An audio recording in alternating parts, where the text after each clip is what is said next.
Halo, nama saya Kanta Fira Syarif, mahasiswa Niaga B angkatan tahun 2020. Hari ini, saya akan menjelaskan analisis bisnis dan cash flow pada perusahaan PT Garuda Food.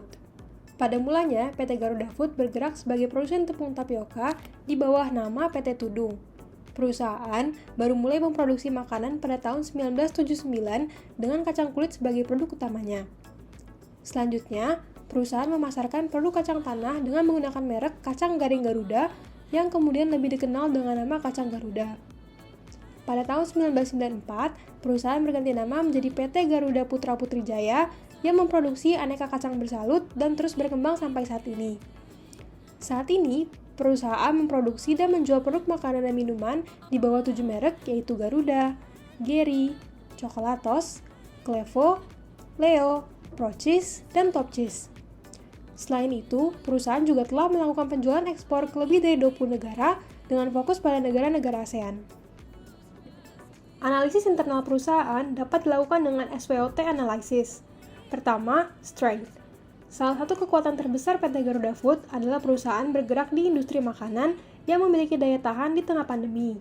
Bahkan, pada tahun 2021, BPS mencatat sektor ini tumbuh sebesar 2,54%. Selanjutnya, perusahaan memiliki jaringan distribusi yang kuat yang mencakup 128 depo dan lebih dari 160 subdistributor dan agen yang tersebar di seluruh Indonesia. Selain itu, perusahaan memiliki presensi dan reputasi merek yang baik di mata konsumen selama lebih dari 60 tahun berdiri. Terakhir, sektor ini merupakan salah satu sektor yang paling menarik bagi investor dengan pertumbuhan sebesar 75% untuk penanaman modal asing di tahun 2021. Selanjutnya, weakness. Selama 60 tahun berdiri, perusahaan lebih aktif di bidang retail dan kanal offline sehingga presensi bisnis masih kurang di kanal online. Selain itu, nilai tukar rupiah terhadap mata uang asing yang berubah-ubah dapat mempengaruhi biaya bahan baku yang berasal dari luar negeri.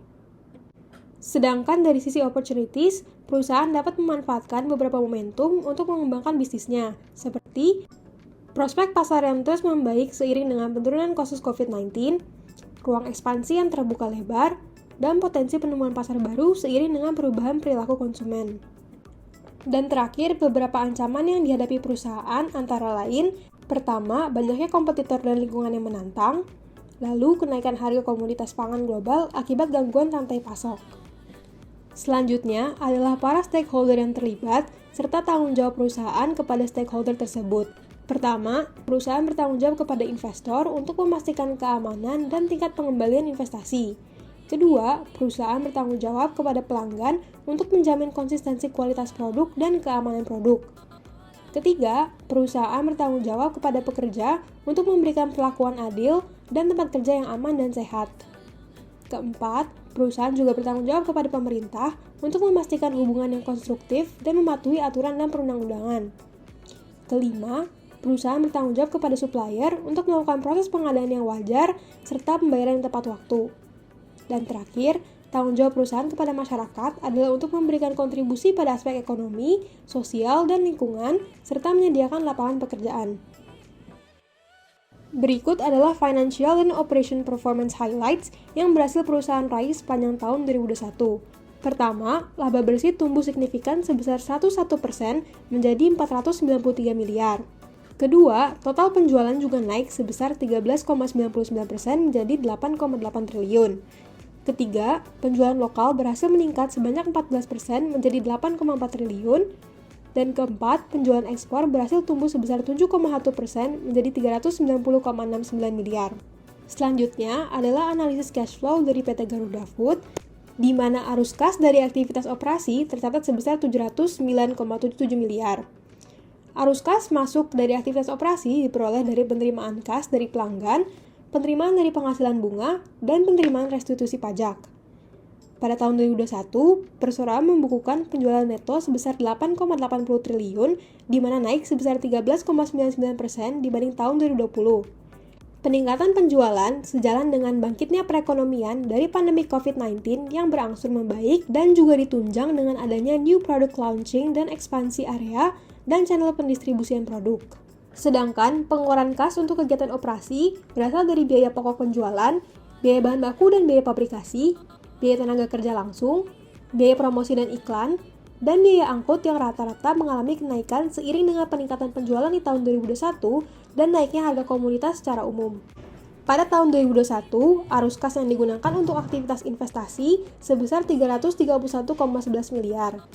Arus kas masuk untuk aktivitas investasi terdiri dari penjualan aset tetap dan perolehan saham entitas anak dan asosiasi.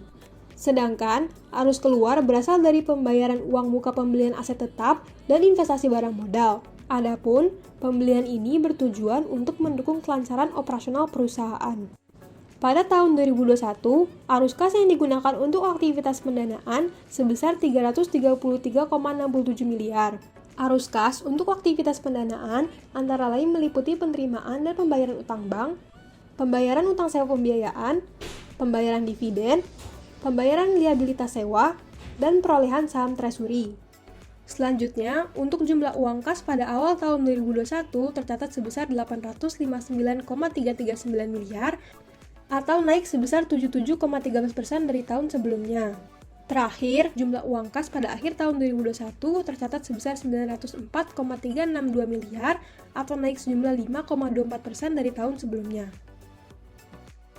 Selanjutnya, analisis kondisi perusahaan dapat dilihat dari kemampuan perusahaan dalam memenuhi kewajiban utang jangka pendeknya yang diukur dari rasio likuiditas, kemampuan membayar utang jangka panjangnya yang diukur dari rasio solvabilitas, serta kemampuan membayar dividen kepada stakeholder-nya yang diukur dari dividen payout ratio.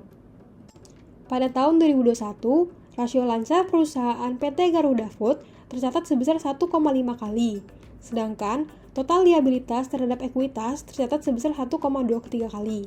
Selain itu, per tahun 2021, perusahaan membagikan dividen sejumlah 131 miliar dari total keuntungan bersih sebesar 468 miliar. Dengan demikian, dividen payout ratio yang dihasilkan adalah sejumlah 28,17%. Berdasarkan rasio-rasio tersebut, tercermin bahwa perseroan memiliki kemampuan membayar seluruh utang yang dimiliki, baik utang jangka pendek maupun utang jangka panjang, serta membayar dividen dalam jumlah normal. Berikut merupakan target serta realisasi aspek finansial perusahaan PT Garuda Food pada tahun 2021.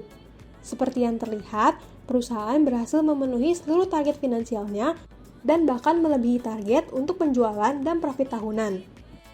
Meskipun keadaan ekonomi dunia mulai membaik, World Bank memproyeksikan pertumbuhan ekonomi global pada tahun 2022 menurun daripada tahun 2021 yaitu sebesar 4,41%.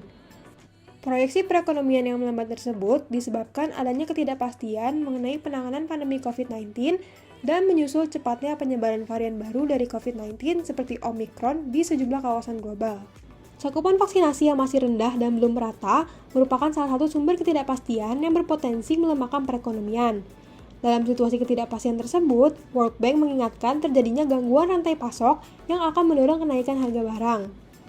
Selain itu, tantangan yang juga dihadapi perusahaan adalah kelangkaan food grade container dan kapal pengangkut sehingga berdampak pada jadwal pengapalan dan kenaikan ongkos angkut hingga sebesar 20% yang menambah beban operasional perusahaan. Oleh karena itu, perusahaan dituntut untuk menyesuaikan diri dan merangkul tantangan tersebut menjadi sebuah peluang yang baru. Untuk menghadapi tantangan-tantangan tersebut, terdapat beberapa rekomendasi yang diberikan untuk perusahaan. Antara lain, perusahaan harus terus melakukan pengembangan usaha, baik dari sisi produksi, pemasaran, maupun kemitraan dengan perusahaan yang memiliki reputasi global. Hal ini bertujuan untuk meningkatkan penetrasi dan memperluas pangsa pasar dari yang ada saat ini. Selanjutnya, perusahaan harus terus berinovasi dan berkolaborasi dengan pihak lain yang memiliki reputasi baik. Perusahaan juga sebaiknya melakukan strategi penguatan merek dengan fokus pada 3 merek utama, yaitu Geri, Garuda, dan Coklatos, melalui inovasi dan program marketing terdepan untuk mendorong pertumbuhan pasar. Selain itu, perusahaan juga dapat melakukan strategi efisiensi biaya tanpa mengabaikan sistem jaminan mutu yang telah ditetapkan. Strategi ini dilakukan untuk mengurangi biaya agar profitabilitas tetap terjaga. Terakhir, perusahaan juga disarankan untuk terus memperluas jaringan distribusinya, terutama dalam memperkuat kehadiran di kanal online dan offline. Diharapkan, melalui analisis dan rekomendasi yang diberikan, perusahaan bisa mendapatkan wawasan mengenai kondisi kesehatan perusahaan saat ini dan menggunakan informasi tersebut untuk melakukan pengambilan keputusan secara bijak, serta menyusun strategi melalui berbagai asumsi mengenai kondisi perusahaan di masa depan.